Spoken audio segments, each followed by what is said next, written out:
And when I say do your homework, look at all the categories and read up on them, study up on them, and look at the past winner and see who won.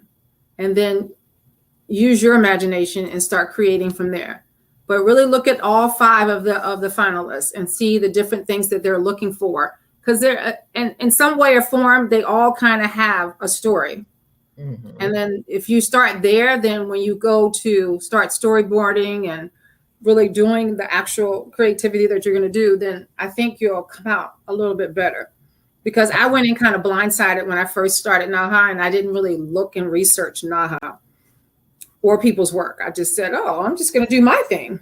Mm-hmm. But I think if you look at the work, and that's what I do now from year after year, I look at the winner and then I kind of go from there. But I always storyboard, and I always do like a mock-up on mannequins. So I'll do the whole, like if I'm doing the masters, and I do all 5 on a mannequin. Oh, okay. Before I put it on a person. Pretty brilliant. Okay. Back to our basics. Mm-hmm.